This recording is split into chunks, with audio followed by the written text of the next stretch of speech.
Just let the people in.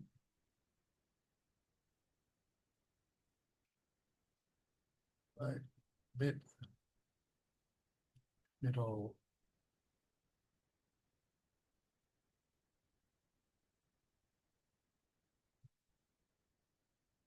Sam, it's only 3 people here. Should be more. All right. Well, 3 it is. Everybody else is wait, here comes the saying.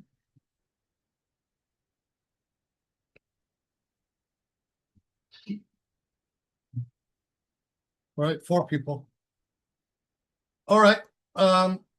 That's all we have for the time today. All right. The wisdom of mastering the word of Lot. Before I go on, there's a bit of a dispute amongst the commentators as to what exactly the title of this is, whether in Arabic it is Malakia or Malkia, because it changes the meaning somewhat. If we take it as Malakia, then it is sovereignty rather than just mastery. But if it is Malkia, it is mastery. Now, Mr. Austin seems to have leaned on the reading of Afifi, Abdul Ala Afifi, who edited the Fusus al-Hikam, its first modern edition. I just took another look at Sayyid Nizamuddin Ahmad's edition, and he has it as Malakia, sovereignty. Both can be read. A lot of the commentators have basically jumped back and forth between reading one epithet for the other. But because he begins with trying to denote mastery right in the first paragraph, most believe it is Malkia rather than Malakia. Anyway, let's start to read this thing. He says that mastery implies force, and the master of a thing is one who is forceful and firm. One says, I mastered the dough when one makes it firm. Gha'is ibn Khatam says, describing it, a thrust, my hand so mastered it that I made the gaping wound pour forth, so that one in front of it could see through the other side. That is to say, my hand made a good job of it, namely the wound. This brings to mind God saying concerning Lot, if only I had some power over you, or I had recourse to some firm support. The apostle of God said, may God have mercy upon my brother Lot, saying that he had recourse to a firm support. By this he means that he was with God, who is forceful. By the words firm support, Lot meant his tribe, and by the words with that I had some power, he meant resistance, which here means the power of concentration peculiar to man. The apostle of God said, since that time, that is from the time when Lot said, or had recourse to some firm support, every prophet sent forth has encountered the opposition of his people and has been protected by his own tribe, as in the case of Ali and the apostle of God. Lot said, if only I had some power over you, because he had heard the saying of God, it is God who created you in weakness as a fundamental characteristic. Then he brought about strength after weakness. The strength occurs by the divine bringing about, being an accidental strength. Then he brought about after strength, weakness, and white hair. Now the white hair pertains to the bringing about, while the weakness is a regression to the original nature of his creation. As he says, he created you in weakness. He who created you in weakness. Thus does he return him to the state in which he created him. As he says, then he is returned to a most ignoble state, so that having enjoyed knowledge, he now knows nothing anymore. Here he indicates that he is restored to the original weakness, since with respect to weakness, the old man is much like a child. No prophet has ever been sent until he has completed his 40th year, at which time decrease and weakness begin to set in. Because of this, he said, if only I had power over you, which requires an effective power of concentration. Should you ask what prevented him from exercising such power effectively, saying that it is evident in those of the followers who are actively underway and that the prophets are most entitled to it, I would reply that what you are right in one sense, you are mistaken in another. That is because gnosis allows such a power to no room for maneuver, his power of concentration decreasing as his gnosis grew stronger. There are two reasons for this. The first is his confirmation of his status of servanthood and his awareness of the original characteristic of his natural creation. The second is the truth of the essential unity of the one who acts and that which is acted upon. Thus, he could not see anything other than at which no direct. Thus, he could not see anything other at which to direct his power of concentration, which prevented him from exercising it. In such a state of perception, he realized that his opponent had in no way deviated from his reality and was as it was in its state of essential latency and non-existence. The opponent was therefore manifest in existence just as he was in a state of latency and non-existence. In no way was he transgressing the limits of his essential reality, nor had he failed to fulfill his eternally appointed role. Calling his behavior opposition is merely of accidental import, seen thus only because of the veil that obscures the eyes of men. As God says of them, most of them know not. They know the externals of this world's life, but are heedless of the hereafter. This is an inversion and covering that prevents them from grasping the matter as it is in reality. These and similar things restrain the Gnostic from acting freely in the world. The Sheikh Abu Abdullah ibn Qa'id asked Sheikh Abu Su'ud ibn Shibli, "Why do you not exert your power?" To which he replied, "I leave God to act for me as he wills, having in mind his saying, 'Let him be your agent,' and the agent is the one who acts. For he knew God saying, 'Spend of that which we have charged you.'" Now Abu Su'ud and other Gnostics knew that the matter in hand was not his to dispose as he willed, but that it had only been entrusted to him. God was saying to him, in effect, with regard to this matter that I have put into your charge and control, make me your agent therein. So did Abu Su'ud obey the command of God and yielded the initiative to him. How then could any power of concentration remain to be exerted by one who truly contemplates on this matter, seeing that such power is effective only by total concentration, which itself is not within the scope of the one exerting it, except with regard to the particular thing on which his concentration is fixed. Indeed, it is precisely the gnosis that prevents him from reaching such total concentration, since the true Gnostic manifests his gnosis by weakness and lack of power. This is a very important point he puts here, but it is debatable. One of the substitutes, the Abdal, said to Sheikh Abdul Razak, when you have greeted Sheikh Abu Madyan, ask him how it is that while nothing is impossible for us and many things are impossible for him, it is we who aspire to his station while he does not aspire to ours. This was how it was with Abu Madyan, having attained to that station and others. We, however, have attained to that station of incapacity and weakness more completely. Nevertheless, that is what the substitute said to him. This matter is related to the same subject. The Prophet, speaking of God's decree for him, said of this station, "I know not what will be done with me or with you. I follow only that which is revealed to me."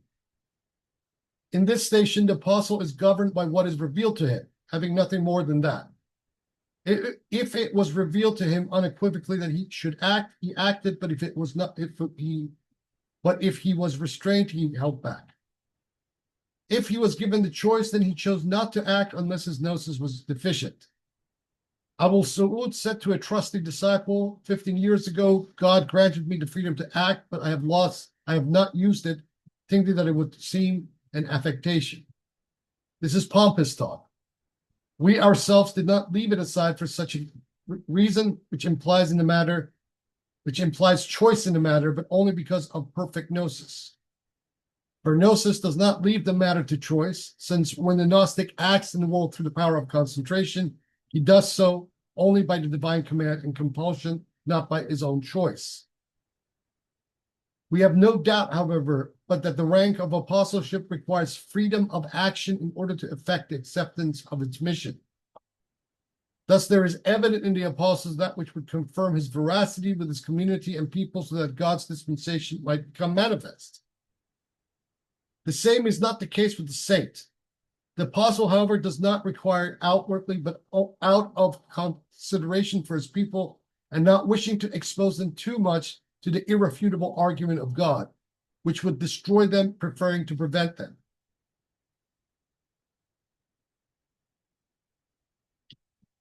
The apostle realizes that when something miraculous is shown to a group of people, some will believe what they see, others realizing what was happening would reject it, while others would connect it with magic and trickery so that it would not result in the desired confirmation of his mission.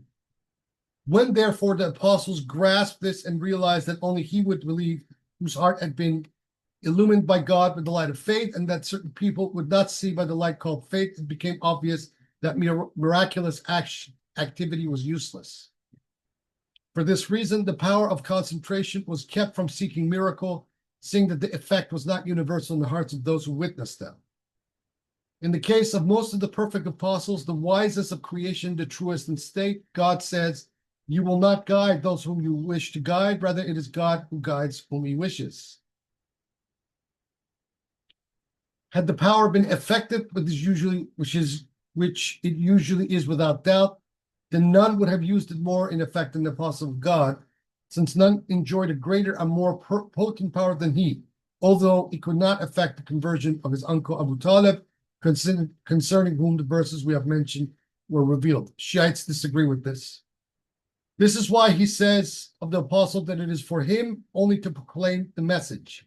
He says, "It is not your task to guide them, rather God guides whom he pleases." In the Surah Al-Qasas, he adds, he knows best those that are rightly guided, that is, those who have given him the knowledge of their guidance in the state of non-existence through their latent essences.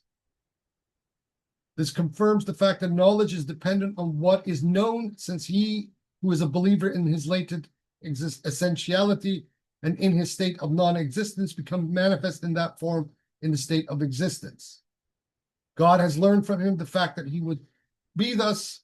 He says he knows best those that are rightly guided. In saying this, he is really saying it is not by me that the world is changed, because what I say is determined by what I know of my creation, and I do not wrong my servants. That is, I do not decree for them the infidelity that will damn them, and then require of them what is not in their power to achieve. Indeed, we treat them only in accordance with what we know of them in their latent essentiality, and what we know of them is what they give me of themselves as they are in eternity. If there is any question of wrong, it is they who are the wrongdoers. Thus he says, it is they who wrong themselves. It is not God who has wronged them.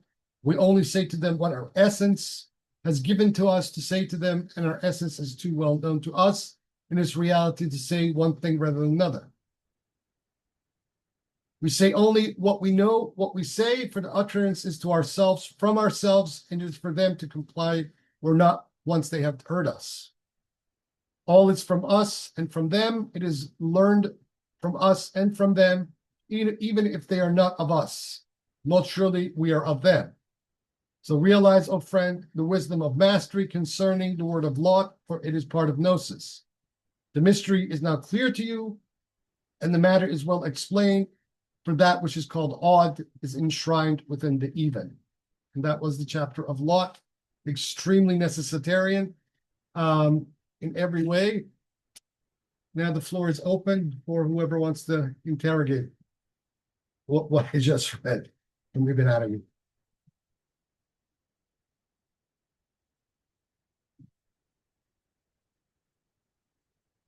Jeff, you want to go first?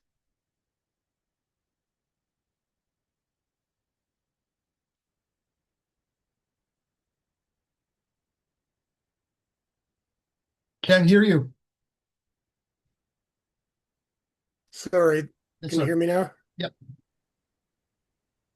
Wait a second. No, I'm not hearing anything. Turn up volume. I can hear you. Okay, I can hear you. I lost your voice for a moment there, but Okay. I got you back. Okay. Yeah, okay. Well, that's interesting. Not sure where to start. Well, I'll just blurt out the first thing that I wanted to say was that nice famous old expression, power corrupts, and absolute power corrupts absolutely.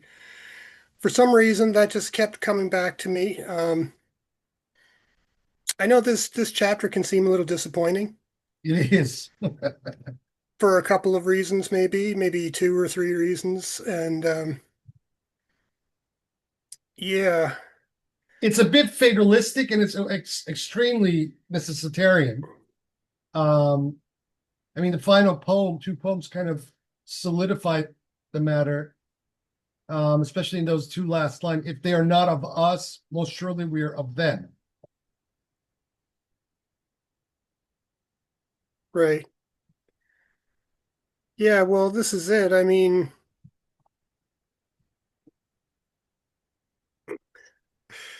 maybe he wrote this chapter with the to try to please or placate, the greater Ummah or whatever, because to save his own neck, because this is a very Quranic. I mean, more so than the other chapters. This is a pretty Quranic chapter, where he's pretty much reiterating a lot of what is said in the Quran. Yes. Um, Well, I mean, he does that throughout the Fusus. I mean, he can yes, argue that a lot of the arguing of the Fusus is actually Quranic as interpreted by Ibn Arabi. This is why yeah, I keep repeating that this is a revelatory text because it's not just an exegesis on the Quran. It's a lot more than that. It's in a way, it's kind of um, re-articulating new meanings to the verses of the Quran in a mhm, much more deeper way than just this, straight up tafsir. Um, mhm, the way that Ibn Arabi is reading it. But the question is the Quran offering us this kind of a very extreme necessitarian metaphysics and ontology? And I mean, the verses that Ibn Arabi is quoting out of the Quran would tend to show that, right? yeah, So, this is the question. If it is only God that guides and misleads, then how can anyone be blamed, mhm, right? Because existence, and especially, the human plane of existence just becomes just a simple dramaturgy because the right, ultimate agency belongs to God, not to anything else. right. But this Well, then, this just basically overturns the entire apple cart of free will. yeah, which is one of the reasons why I think it might strike us as a little disappointing, because one of the great things about, in my opinion, the bezels of wisdom is that he's kind of, he's kind of infusing the readers with God, and more Yeah, and more, personal sovereignty and you know uh, divine power, basically, sure. spiritual power. And then this chapter kind of takes it away in sort of a way and says, well, you know, just believe, have faith, don't question, and realize everything's in God's hand. And anything that happens, that's that goes wrong for you, it's your own fault. Um, I don't know if I'm articulating myself very well, but it kind of strips us of that special feeling we might have developed reading through it so far. Well, I Because mean, it, like, it it settles. I mean, it settles the matter in kind of an aporia, simultaneous to being necessitarian. There's an aporia here, um, yeah, and that is that on the one hand, he starts the chapter by kind of implying that a prophet or any apostle or Gnostic, the perfection of their gnosis means the infirmity of their body, right? yeah, Um, but the implication is that once that gnosis is perfected, then they have no agency whatsoever. That the agent working exclusively through them is God alone. So yeah, the conclusion is that therefore that is the master. And so right, whatever happens on the external world, whether it be persecution, opposition, whatever it is, um, really doesn't matter. What the agent acts, says, does, as these apostles do, that is the act of God. But then simultaneously, so is the opposition on the other side. That's also God's agency. What he's saying, in fact, is that the difference between the Gnostic and the non-Gnostic is that the Gnostic is just simply aware of the fact of the single agency, whereas the other people are not. Right. Right. That's a good point. Yeah, and the idea of miracles is also, I think, maybe trying to explain why you're not going to actually see any miracles. And if anyone demands a miracle for a demonstrative purpose, like, an on-demand miracle to demonstrate supernatural power, Mm. well, they're not going to see it. They shouldn't have that expectation, and no prophet is going to be able to provide such a miracle, in my opinion. Anyway, I've always thought this concept of miracle was a really tricky concepts that I personally, this is just me speaking, but I personally have a hard time accepting the concept. And I maybe this is Ibn I Arabi's way of I explaining it. I completely agree. Just note the following: miracle in Arabic is kharaqa adat, right? Kharaqa adat basically means breaking habits. Okay, if you want to do a straight translation of what a miracle, or mujiza is another word for miracle. In the Quran itself, the only miracle that it itself claims is the revelation of the Quran to this unlettered prophet, whatever that means. That itself is a whole debate whether ummi denotes illiterate or whether it means something else, unlearned in the sense that someone was not trained. But the only miracle that the Quran claims for itself is the word. Later on in the Hadith literature and the Sirah, the biographies of the Prophet, the embellishments occurred. There were so many of them. One of it, one of those prominent one, is the incident of the Shaq al-Qamar, the cleaving of the moon, that Muhammad cleaved the moon. Now, this whole trope is very rich with symbolism, and the Sufis and also the Ismailis and many others have seized on the symbolism of the cleaving of the moon as being very rich. But most average exoteric Muslims, whether now or in the past, have taken this literally, that the Prophet literally split the moon in half, right? Mm-hmm. Then it gets even more and more and more. I mean, in the Shiite, some of the Shiite hadith, and it's very obvious that some of these hadith are fabricated, where every imam and every true prophet is born already circumcised with their umbilical cord cut, and the moment that they come out of their mother's belly, they utter Subhanallah. They give the tasbih. Glory be to God. So there's so many of these. Yeah. Um, So that's the kind of miracle I had in mind, like with the yeah, one you just cleaving the moon or Moses yeah, splitting the sea or, yeah, yeah, Jesus walking on water, all of yeah, these things. yeah, I mean, the mind wants to take these things, especially the naive mind, the ignorant mind, let's say, for lack of a better word, wants to take these things literally and say, really? Did it really happen? Like, in time and space in the way that is suggested in a literal manner, yeah, as opposed to seeing that perhaps, like you mentioned, the rich symbolism. yeah, People want to grasp onto these ideas as actual events, yeah. and that's the kind of miracle that I was talking about, and Well, I that I mean, think, the resurrection in Christianity occupies this position, and including walking on water, but the resurrect that Jesus rose from the dead, that he mm, cheated death, right? Um, Yet this whole trope also reoccurs throughout the mythos of some of the ancient peoples about some of their gods. Um, and the message of Christ for the vast majority of Christians that I have known revolves around the physical resurrection of Jesus. That all this other stuff, Sermon on the Mount, all of the rest of it, things that he said in the Gospels are completely secondary to this particular event of the physical resurrection. yeah, So Yeah, I mean, this is the sort of thing that Ibn Arabi is subtly here in this chapter criticizing.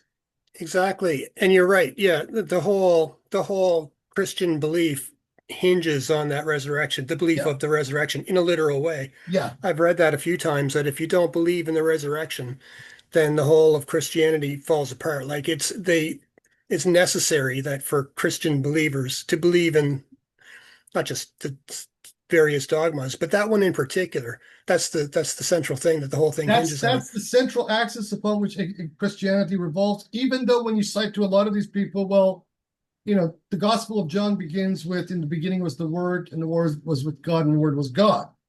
Now, if that is the case, does that not say that even if we take the physical resurrection as a literal fact, but does that not say that the Word itself is the central axis of this incarnation rather than the physical resurrection of a man from being killed? And they can't get their head around that because, when you juxtapose John, the first chapter of John, to the resurrection, something very interesting happens. And that is that immediately you begin to see an esoteric interpretation of the resurrection itself rather than a Mm. physical event. And whenever you point this out to Christians, they get extremely, especially the Protestants, they get extremely uh, anxious and they don't want to go there. Yeah, agitated. Yeah. Yeah. Well, I think they say, well, Jesus was the word, but I'm not sure they understand what they mean when they say that. And to be No. honest, I'm not sure.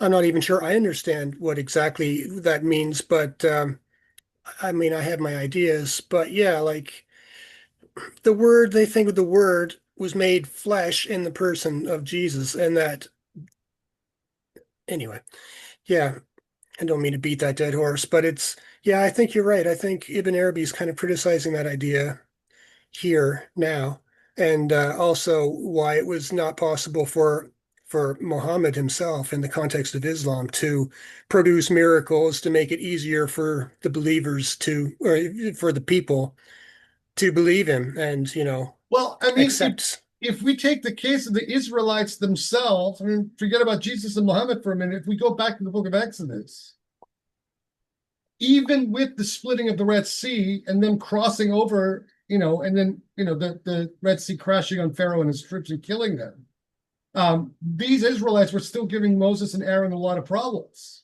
They didn't believe the minute that Moses turned his back, went to Mount Sinai, they erected the golden calf and started worshiping it.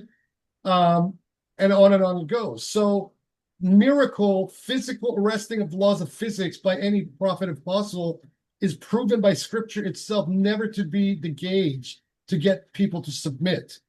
They won't submit, even with the miracle. Right. There's the evidence of scripture.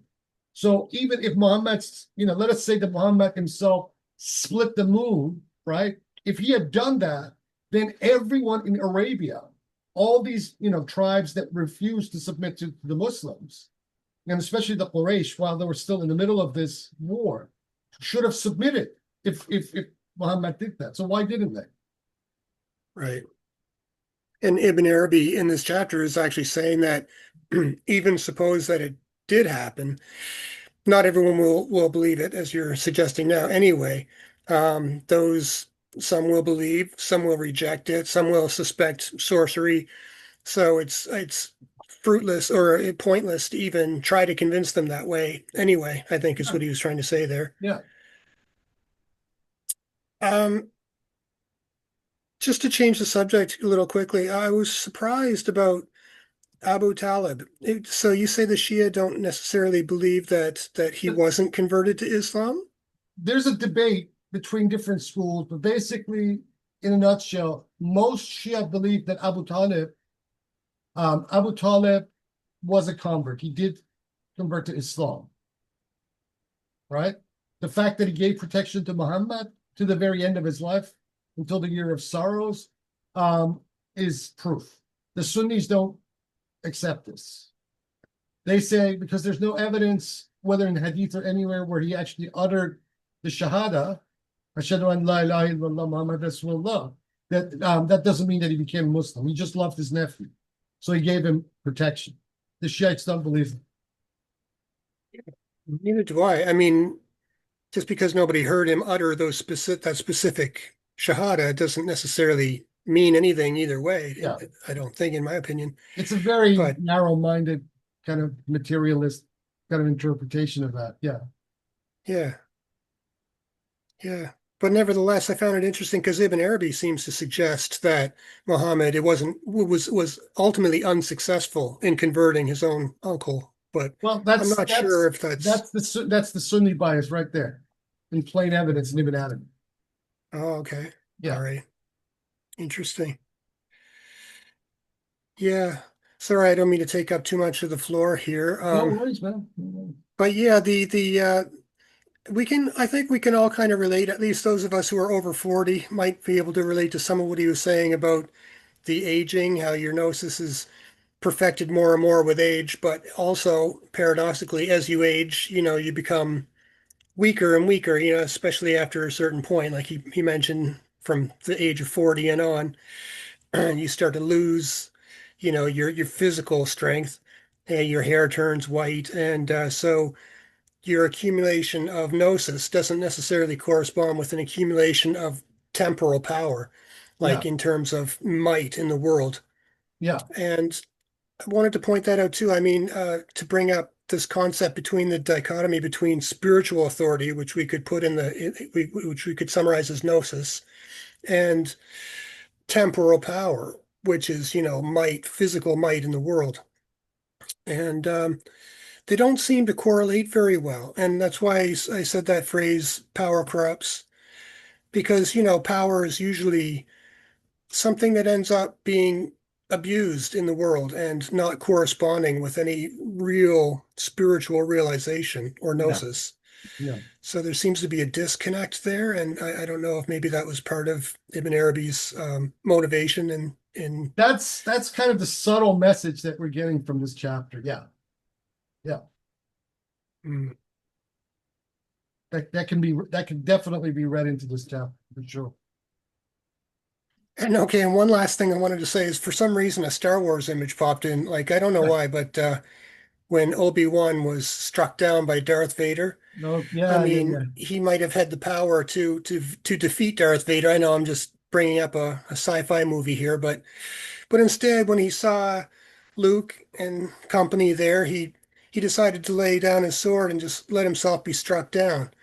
Well, because Um, it wasn't his job to strike down Vader. It was actually Luke's job to bring Darth Vader back to the light side of the Force, as we found out in Return of the Jedi.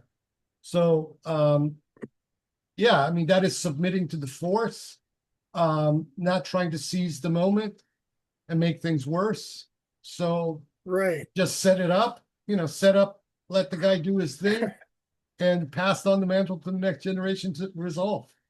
right. So, in terms of the concept of destiny, that was perhaps ultimately Obi-Wan's destiny Yeah, was to, like you said, not seize the moment and not, make the power move himself, yeah, but allow, yeah, allow for the higher order of things to work itself out in, like you said, I like it, the way you said dramaturgy. Of course, that is basically a dramaturgy, yeah.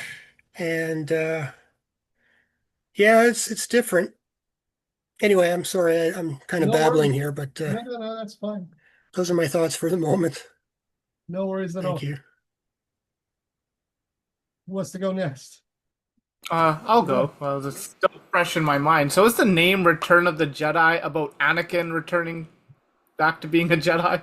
That is the only conclusion that most of the Star Wars fans have come to that Right. refers Yeah. to Anakin rather than, well, I mean, Luke has come back. I mean, Luke is now a full Jedi by the end of Yeah. that film. I mean, he's made that final confrontation with his father and the Emperor and actually managed to bring his father back. Yeah. So, at the moment that Vader picks up the Emperor and throws him down that elevator shaft, that's the return of the Jedi.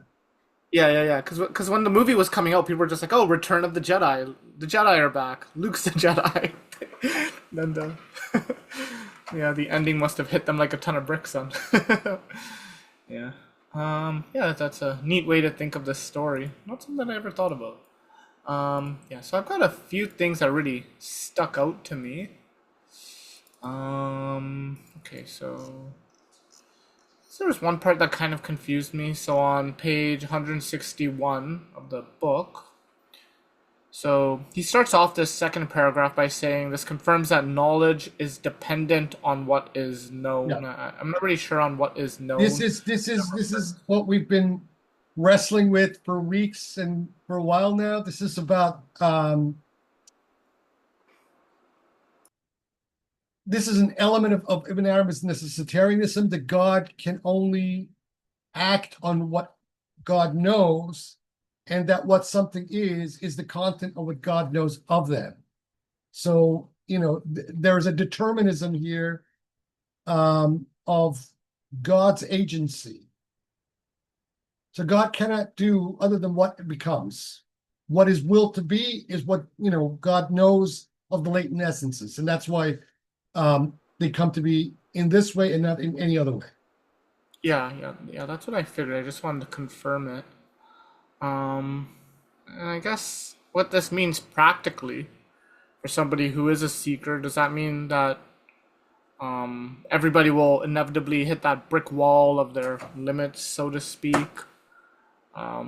Or some people would say that like the consciousness of you reaching that brick wall is itself a sign of like Yeah. evolution. So I was just wondering, like pragmatically, like what exactly does this mean? Well, that it means exactly what you just suggested, that, even the consciousness of hitting a brick wall is a divine knowledge of that event.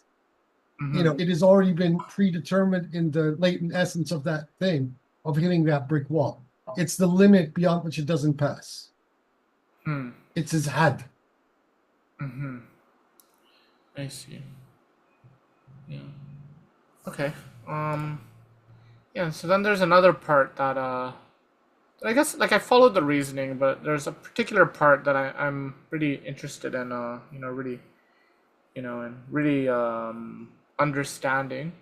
So this is when he says he knows best those that are rightly guided, in saying that he is really saying it is not by me that the word is changed, because what I say is determined by what I know of my creation. I do not wrong my servants, that is, I do not decree for them the infidelity that will damn them and then require of them what is not in their power to achieve. And then he goes on to sort of unpack this, and like I get the broad idea of what he's saying, but what exactly does he mean? Like, why does he say it is not by me that the word is changed? Like, what's operative about the word here? Because I'm trying to wonder, for one thing, like why is word not capitalized? Why is this little w word? Oof. Here's a big one.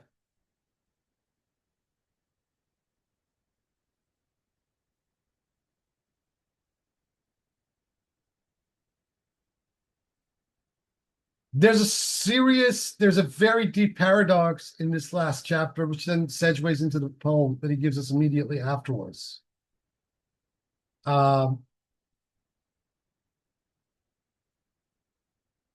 If it is not by God that the word is changed, because what I say is determined by what I know of my creation, then what changes it? Is the next question. If it changes, has the word changed? Why does it change? Does that change in itself denote some kind of a vacuum where God's agency is not optimum?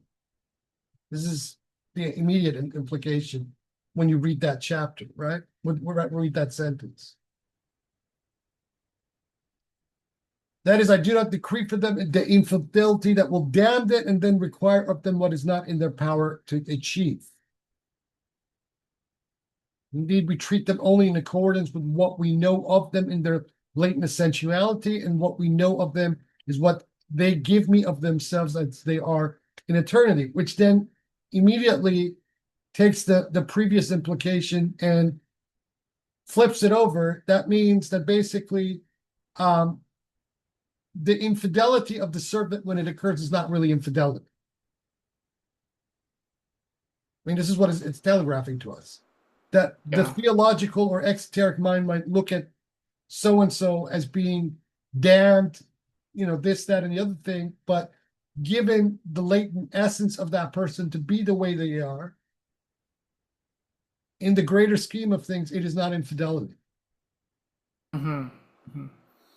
So, yeah, because I thought about it and I'm just like, maybe this only really makes sense in terms of his broader Yeah, eschatology, right? yeah, Because he doesn't believe, for instance, in an eternal hell, right? yeah. Because everything eventually returns back to God. Back to I was its also source. wondering, yeah, also thinking, because he sort of implies that every soul is kind of different in a way.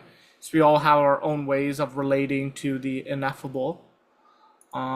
So say it's not by me that the word is changed. I was sort of thinking changed in reception, Yeah, right? I mean, So all of this is possible. yeah, Based on his commentary has, what is that? In one edition, this particular element he's arguing for he's unpacking it for almost 10 pages longer. So the vagary allows itself to be interpreted in several different ways simultaneously. And one of the, obvious implications is, well, on the one hand, God is saying that I haven't changed anything, right? But then once we move down the sentences, it becomes pretty obvious that even the change itself, when it occurs as a subjective phenomenon, has the presence of God in it, because the latent essence of whatever is making that alteration or whatever it is also something that God has created and knows as it is in the form it is. yeah, relates to the infinity of God's manifestations Yeah. in that sense. Okay. And okay, and okay, so In other last words, thing is God is playing all sides. okay, so on page 157, this is kind of clerical, maybe it's just a translation thing. But he goes on to say, by the words firm support, Lot meant his tribe, and by the words would that I had some power, he meant resistance, which here means the power of concentration, peculiar demand. I was wondering, like, why the word resistance? Is this just like a weird thing with translation? Because we don't No, really see this. no. This is one of the reasons why I'm saying I don't like this chapter, because um, there's kind of a forced interpretation that Ibn Arabi is putting here. Um, he is suggesting that the lack of any kind of resistance of Lot against his people of Gog and Magog, or Sodom and Gomorrah, um, was not to be material, right? That his outward weakness in relation to these people was actually strength and gnosis internally, even when they persecuted it physically. Right. Okay. And what exactly do you find problematic about that? Or I find this, he should have unpacked it a little bit further. so are there like particular things that you'd like to have clarified? Well, it could mislead. I mean, this is very misleading, because especially in light of how he concludes the chapter, because what it seeks to do, in my opinion, at the very end of the chapter, it's exonerating the people of Sodom and Gomorrah of their Yeah. wrongdoing towards Lot. Yeah. Okay. Okay. Okay. Well, Oh, yeah, that's this is just the dramaturgy unfolding, and Lot played his part and these people played their part.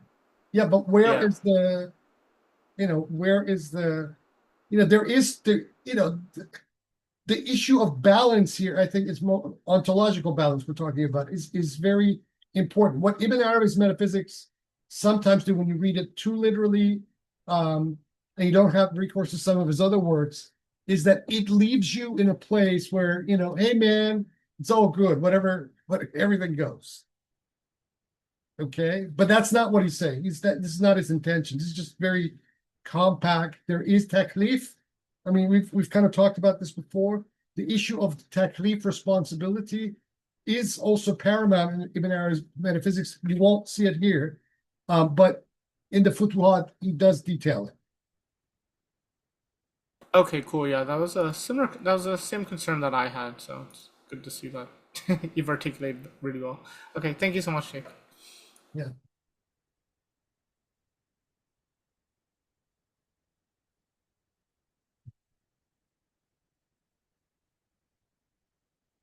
Anybody else was saying? You want to chime in?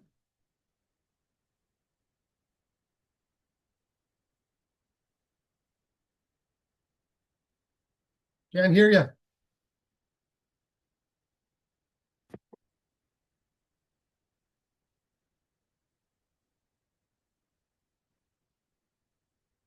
Nothing. Bummer.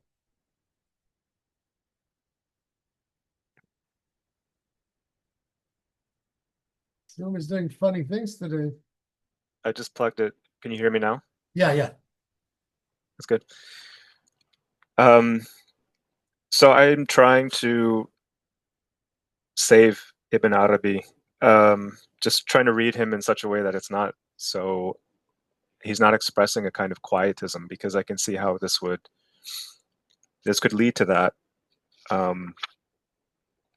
Which was a problem. It made me think of Muhammad Iqbal and Yes. all the issues that he had with this kind of, what he saw as quietism and pacifism in a lot of Sufi writings. I guess the one point that keeps coming to me is that Ibn Arabi is emphasizing that he's not expressing an abstract theological position, right? Like you could sort of categorize this as expressing the Jabriya position, like in the old debates between the Jabriyas and the Qadariyas about whether it's compulsion or freedom. He even uses the word Jabr. Yeah. But the point that he keeps making is that you have to have gnosis. Yes. And so I'm thinking, you can read this as a kind of systematic view of compulsion and free will, but in a way, what he's saying is, if you don't have gnosis, you won't understand this. But just recall the following. He's also on record in this book saying everything has gnosis already, always. All things are gnostically or noetically cognizant by virtue of their cognizance. So then the issue is, then we're talking about the depth of the gnosis of each thing, right? This is where this kind of creates muddy waters in a very serious way. Yeah. So he's expressing that when he talks about the Gnostic, he's talking about the one who's achieved a certain depth of gnosis. It's hard for me to sell this, because what I'm trying to say is something like, he's not actually giving us a doctrine. He's giving us an indication of a certain way of perceiving things. Yes. That you would, if you got to this point, then you would see what he's seeing. It's not so much he's just deciding if it's compulsion or freedom. Possibly we could argue that. But another point would be, it sounds like what he's saying is the Gnostic just does nothing. But if we sort of analyze human action into a divine component and a human component, it's like he's saying the human component does nothing. So these people could be very active. They could even be like political activists, theoretically. It's just that they wouldn't be attributing the actions to themselves. That's probably the only cogent way of reading that. That then you would attribute the activism to God, not to yourself as the human. So it is the spirit working through the activism. And you can make that argument based on the verse, you did not throw when you threw, it was God who threw. Right? So that, I think you can very much read that in here as saying something like that. Because, I mean, we look at the career of the Prophet of Islam and the rise of Islam in Arabia. Well, I mean, it was a full-blown war. The minute they decided to sanction the Muslims in Mecca and then threw them out and they went to Medina and created a community there, it became a very bitter war between these two camps. It wasn't niceties. until one side prevailed over the other. Muslims prevailed over the pagans.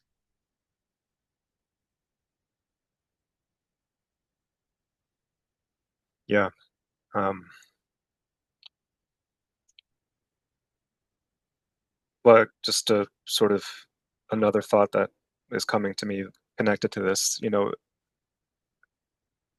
maybe this is connected. I think of like asceticism and the way in which the body is, because the sense of weakness here is like a kind of physical weakness, the way in which the body is weakened, at the same time there's a descent of something.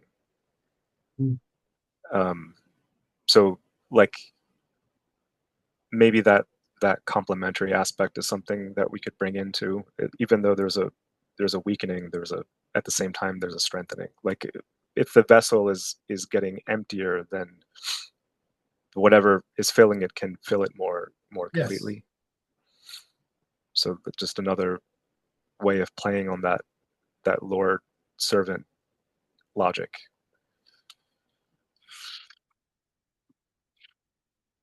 Yeah, I mean, that is one obvious reading, yes. Yeah, just trying to. I just feel like he can't really be saying that. It would just be too easy. But yeah, those are my thoughts. There's also a sense of tragic, it's a very tragic sense in here. This Lutean chapter, because given what we read about Lot, whether in the Quran or in the Old Testament, Lot is a very tragic figure. He loses his wife because she turns around as they're fleeing Sodom and Gomorrah. In the Old Testament, his daughters rape him after the escape. And he's just an all around he loses everything, basically.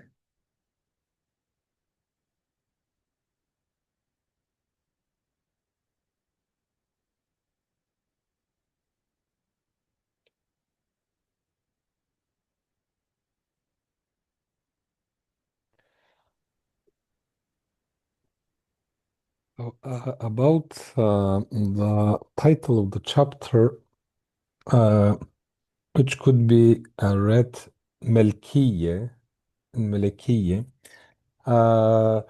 Another meaning which I see beside the sovereignty and kingship, that Melek is also the word of angel, that it was by the power of angels which came to help to Lut alayhi salam, which by their power completely ruined Sodom and Gomorrah.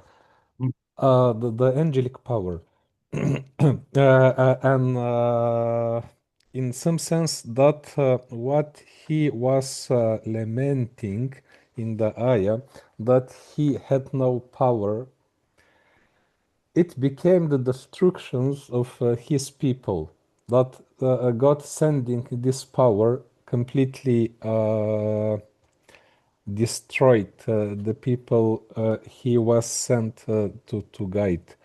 And in this sense, I see subtle critique of Sheikh Muhyiddin that if Lut was not lamenting this fact that he have not this power, maybe the fate of these people would be a little bit different.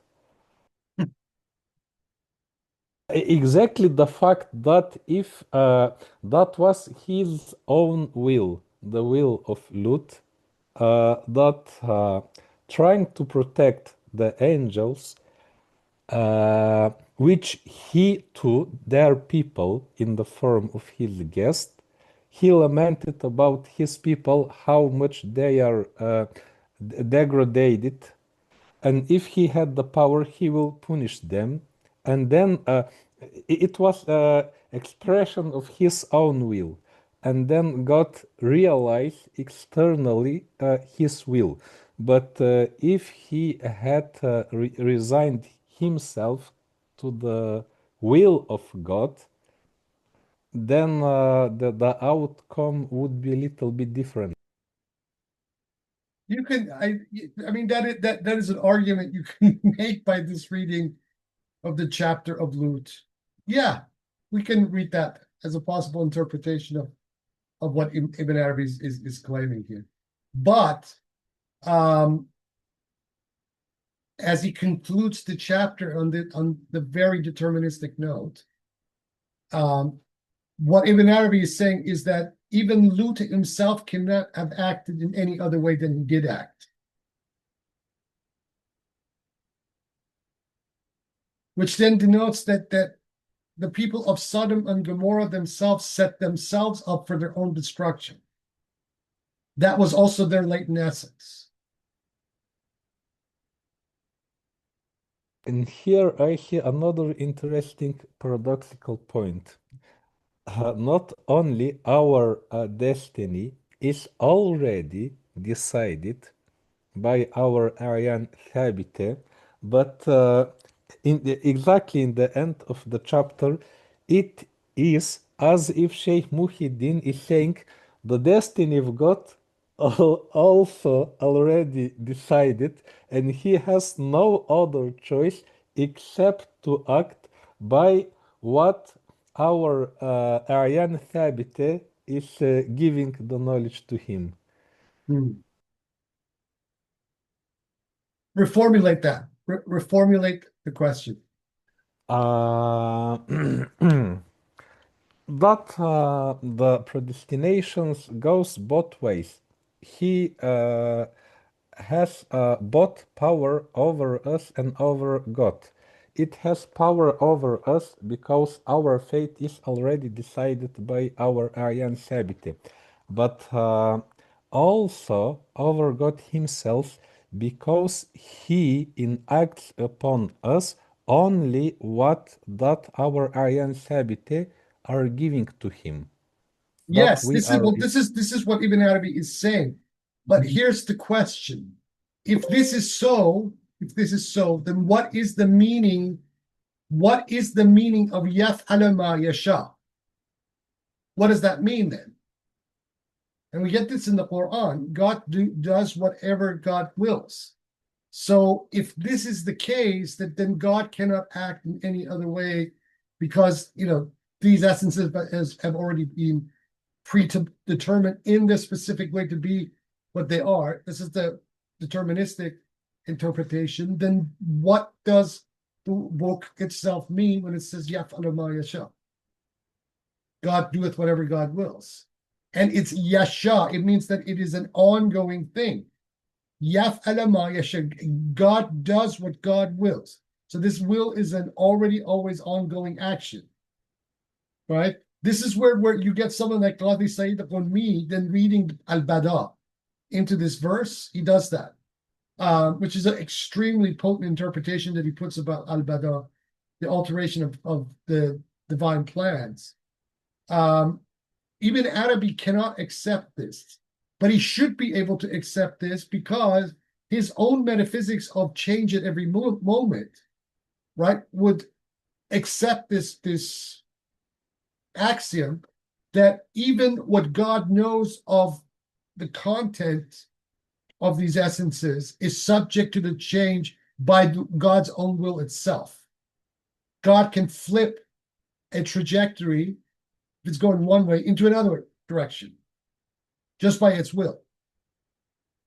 Otherwise, this is the problem. If we take this chapter as it is, it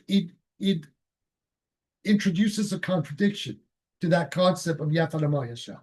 God does whatever God wills.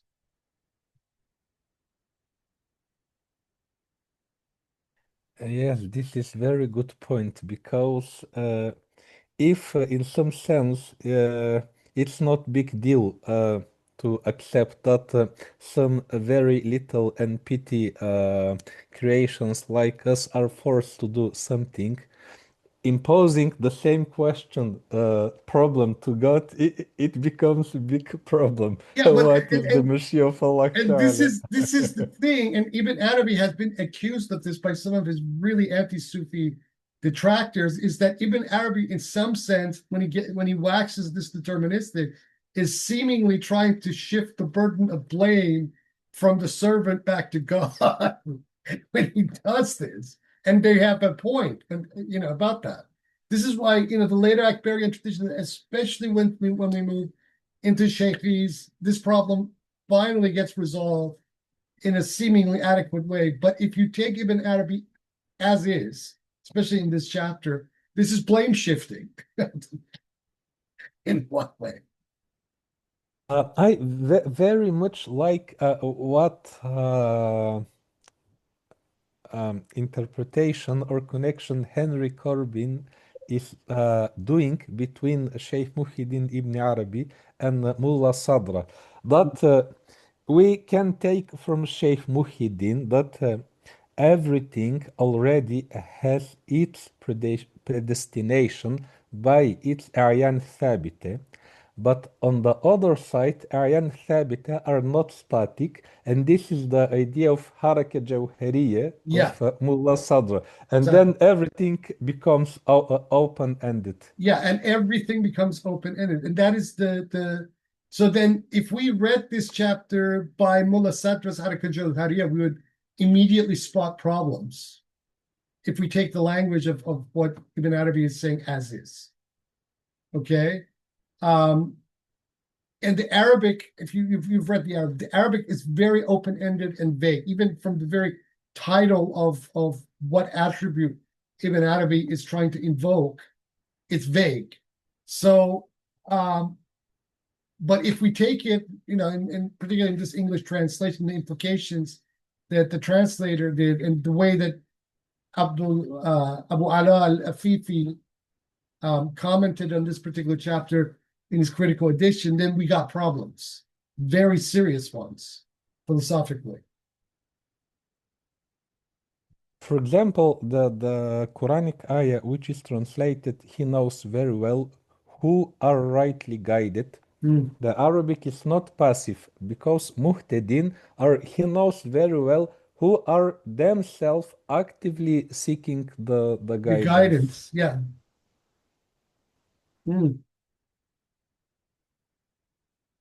So the issue is not as straightforward as this translation would have us believe. And the commentators struggle. I mean, between from Jandi to Kaysari, they're really wrestling with this particular chapter to try to make sense, whether we're dealing with the deterministic or there's something in between, and how do we explain these other verses of the Quran in light of this? Kaysari's resolution is relatively okay, but it still leaves it open-ended. Another thing that indeed, if we read this chapter very literally, it gives us the impression that the Gnostic is a very passive person which leaves everything to God. But if we connect it with the chapter of Yaqub, Yes. where he says the physician is trying to fight against nature by the force of nature, the same way the prophet is fighting against the volition of God with the help of volition of God. That in some sense, he put aside his own will, but he continues to act by, how to say it, seeing the what God wants from him and enacting it in the reality the best possible way. He continues to be active, but putting his will aside and taking the will of God as his active guidance. What's the question? Formulate it again.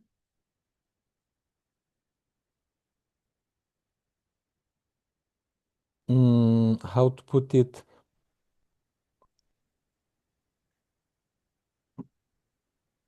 Okay, I'll leave this one aside. I think I am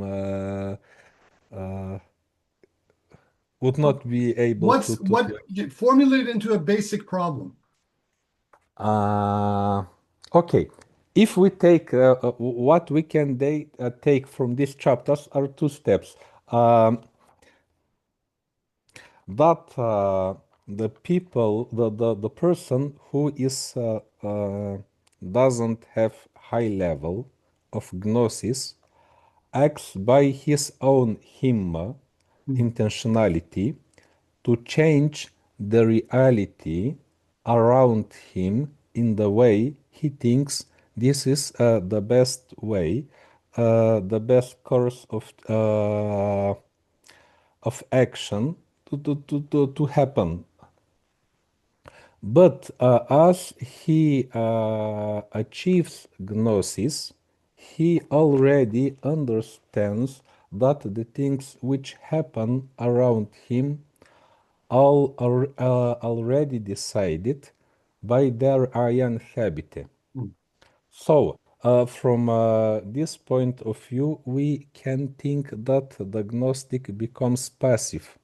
But he doesn't become passive, but he continues to try to change things around him, but not combating them by his own will or own way of understanding how the things around him should be, but combating them by the how to say it, the weapon which God grants to him to combat the reality, by the revelation, by the wisdom of God, and so on. In this sense, he is accepting the will of God as the way. I'm sorry, here cannot put my thought in one Okay. clear train It of is, words. I will grant you this. This is a very, very thorny, problematic, but ultimately deterministic or necessitarian way that Ibn Arabi is phrasing all of this, right? Um,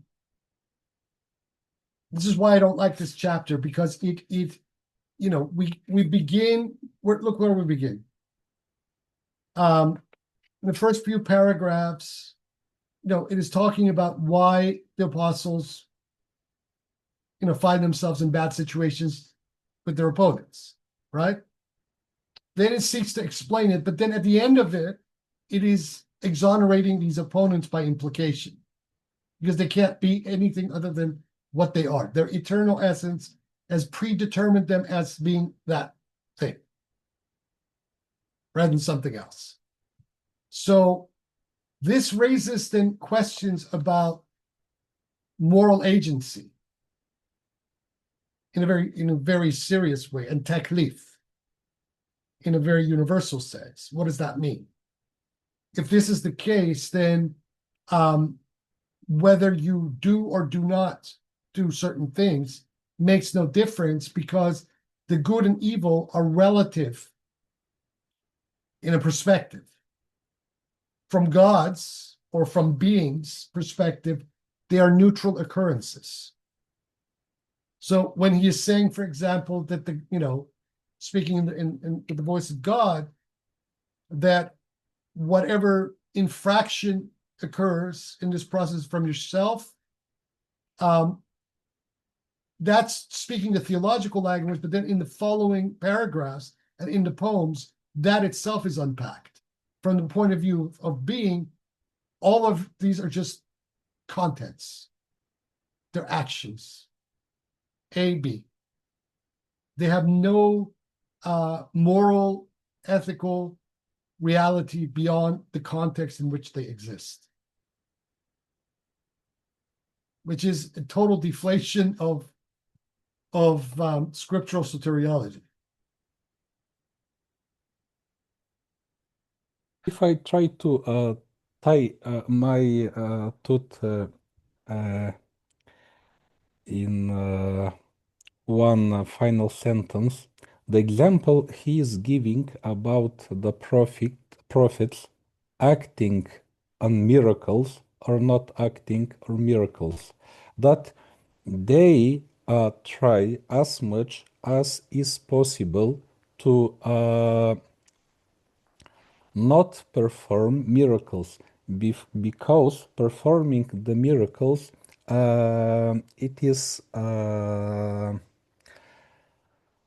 requires responsibility from the people who see the miracle. If they see miracle but outright reject the miracles, their guilt before God becomes even greater. And so here, if we take this example to our own practical life, for example, if I have a friend who have some bad trait of character of or behavior and so on, should I try to change him or not? And what I'm taking from this example, if I think that when I explain the issue to him or try to change him, if he will accept my advice or guidance, then do it. But if you think uh, he will understand what you are saying to him, but he will not be capable of changing this trait of character example, basically what I am doing, I am just making his life worse than before, because now he will only have lower self-perception to him, and he will be just more ashamed before me when we are together. All right. If that is the case, then what does the Quran mean by Amr bil Ma'ruf wa Nahy an Munkar?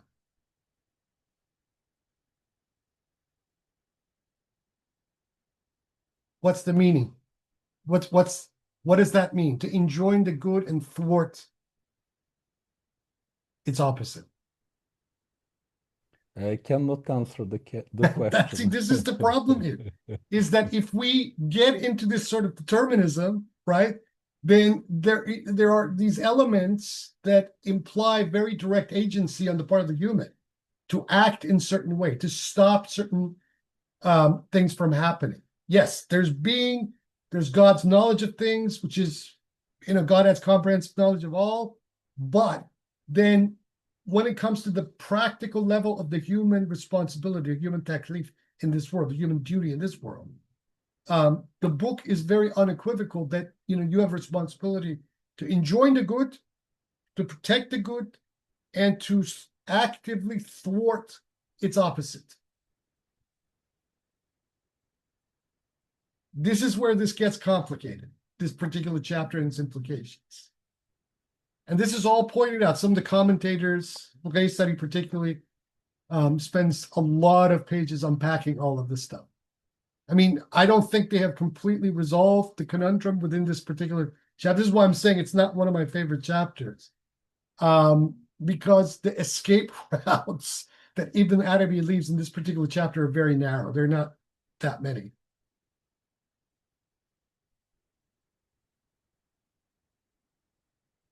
Okay, thank you, CD. This were in the end of the things,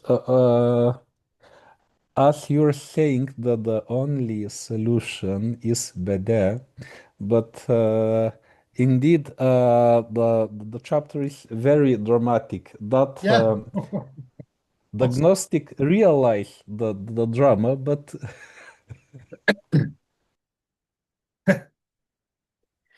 If I may, I'm dying to jump back in. Oh, I sure, sure. had a few thoughts with regard to, like Hussein brought up the concept of quietism and the word, determinism and necessitarianism have come up a bunch of times. And I don't really think any of those things are necessarily implied by this chapter. In fact, I think maybe like on a closer examination, I think he's giving us all of the responsibility and taking it away from this concept of God. I think that's one of the things that he's trying to do here is say it's all on you. It's on us Yeah, because yeah, yeah. ultimately we are God, Sure. right? Well, And like, that is one implication to join. Let's reframe it this way, right? There is being as it is, being qua being. We want to use the concept from Aristotle. Being qua being is universally neutral. The lack of neutrality begins on the individuated contents that being spits out. So, and even that is contextual bound. It's all subjective, right? So the drama and all of that stuff that happens in the world is completely subjective. God as absolute being is totally neutral. Yet everything that is occurring within God from every level of it, right? yes, So in one sense, you could say that the subjective meanings of good and evil that we are projecting about certain things is from us, because being is ultimately completely neutral. It doesn't make a difference to absolute being, whether you believe X or you believe Y, whether you believe absolute being has hands and limbs or this or that or not, or whether you take an idol and bow to it as a representation of being absolute being or not. It makes no difference. This is beyond any conception that we have. God is not a human in the sense that we no. project about humanicity, right? It makes no difference to the concept that a Yeah, lot of people would have is yeah, God, but yeah. it makes a lot of difference to the human beings. It makes a lot of difference. And so what subtly is probably being signaled through this chapter, but not in a very well-written way, is that all interpretation of events are human bound, right? So if you're going to blame someone for the conflict of interpretations, because it is the interpretation that is reducing something to being good or bad, right? This comes from yourself. In the bigger picture, it is totally neutral. It is, right? So own this judgment about it. That's yours. So this is the only way Right. that we can resolve then what comes in this poem. All is from us and from them. It is learned from us and from them, even if they are not of us, most surely we are of them. So without, we take this all out. We're saying being is everything, primary, everything exists. This existence contains everything. Existence is God. How then things occur, the drama, the interpretations about this drama, the subjectivities behind this drama, this is all yours. Even when God is present within that very subjectivity. Just remember, Ibn Arabi is insistent that the God created in people's beliefs are just complete fabrications, but yet God, in his infinite mercy, is even present in those contents of made up beliefs about it. Right. Now, all that being said, which is correct, obviously, but well, I don't know if it's obvious, but yeah, all that being said, you still have that injunction in the Quran about enjoining the good and Enjoying pushing the back. enjoying the good and thwarting and preventing evils, which can mean, from one perspective, on the macro, on the micro level, um, we still have a responsibility to put things in their proper places. We can't sit back and say, God, do it for us, No, right. right? So there's part of our taklif is Yeah, that it's up to us. it is up to us. to make things right and to work toward justice. It's because 100%. it's not going to come from a God and There is no above in that sense. This is what yeah, he's trying to, to expect it to drop down to fix everything, right? yeah. You have to be willing to fix it. Yeah, and also I just want to point out, like, I mean, like Ibn Arabi does, he mentions. I just want to take a quick stab at Riaz's question about it is not by me that the word is changed. That Mm. whole paragraph is pretty key in what we're talking about here, Yeah. because first of all, before I touch that sentence, I just wanted to point out that Ibn Arabi mentions the concept of wrongdoing. If there's Yeah. any question of wrong, if there is any question of wrong, it is they who are the wrongdoers Yeah. and it is they who wrong themselves. And also, what did he say up here? Yeah, I do not wrong my servants. That is, I do not decree for them the infidelity that will damn them Mm. and require them of them what is not in their power to achieve. So he's implying something infidelity. He's implying the concept of damnation. He's implying the concept of wrongdoing. So I mean, it may not be. Well, what I'm trying to say is Ibn Arabi is not doing away with those concepts here. Like so, No, he's so not, but he's also he's just relative to completely gutting them of any meaning simultaneously for yeah. that chapter and the previous ones. I think he's saying it's on us. Like by this sentence, it is not by me with a capital M Mm. that the word with a small w is changed. And Riaz was wondering why the W in word is not capitalized. I'm thinking maybe, of course, this is a translation, so I'm just kind of reading into this, but me is capitalized as in God above. It Mm. is not God above that the word with a small w is changed because the word, I think that's the relativization there. The word is the human will, the human activity, the human behavior and actions. It's not determined by God above what human beings do, and that's that's ultimately our own responsibility. And I think there is like you can change your mind. You can start on one course of action and then see maybe have a moment of clarity or foresight and see, well, okay, I think on second thought, I think I'll not do that. I'll take another action. And so there's your bada in action. Like it's it's not necessarily God who changes the divine plan. It's human beings in their drama, in the unfolding of the dramaturgy, That's where the divine. 100% true. But by the same token, all of this is in being. Yes, yes, yes. Don't mean to. I don't mean to take away from that fact. So it's weird. Well, like obviously we're trying to unpack a paradox here because there is two things are true at the same time that on the surface seem to clash with each other. Yeah. Yeah. Anyway, I just wanted to add that much anyway. So I'm not sure that he's implying a quietism, although I agree with Hussein. There you can read that into this. Yeah. It's very Um, strongly implied in this. You can't do anything, just sit back and enjoy the yeah, ride. and he may be saying that on one hand, but on the other hand, I don't think he's saying that. I think he's saying the opposite of that at the same Mm. time. Yeah. And same Yeah. thing with the determinism. I think Yeah. there's a certain bit of necessitarianism involved on one Yeah. hand, but on the other hand, there's the opposite of that at the same time too. So I just want, that's all I wanted to say. Yeah. He's saying, but he's being classic Ibn Arabi. He's giving us both of these positions He's talking simultaneously. out both sides of his mouth at the Yeah, same time. he's No, just just kidding. playing both sides. He's trying to be like God, playing all sides.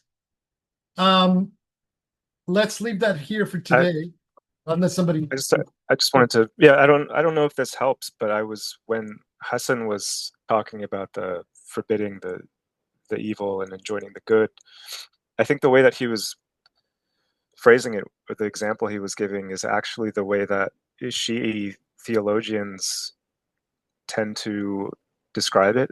They say that I think it was a book by al-Allama al-Hilli that I read once, where he's talking about, there's certain conditions for nahi and al-munkar, and one of the conditions is that you believe with a certain degree of probability that it will actually make a difference. Yeah. Just Allah be Because Mahali, in the just other remember case, that you that is will. a very, he's part of the very conservative, emerging Mu'tazila. conservative milieu of the Shia ulama of his period. Yeah. He also had some mystical and Gnostic inclinations of his own. But yeah, he's famous for saying that you have to know with a good amount of probability that if you don't take action, X, Y, or Z may happen. And that's your taklif in the matter to then step in to, do the Amr bil Ma'ruf. Hassan, one of the, So yes, this put very well the what I was trying by Hussein, that don't be punctual, that this I will do Amr bil Ma'ruf and Nahy anil Munkar and I don't care about anything else. But if by doing it you will make the things worse than before, actually don't do it. just But the yes, question don't is, do it. how are you going to know which one is going to happen? Yes, that's also open question. Again, it is paradox. That's also the paradox. Let's leave it here for today. The chapter of Ezra gets better. It's a better chapter of this. So that we will read next week, and then we come back again on next Saturday for just read that final section of the second discourse. We'll talk about the next session, and the week following that, we'll start on the third discourse, which gets easier for so already. So let's leave everything here for today. Everybody be well. Until next week, Yahak.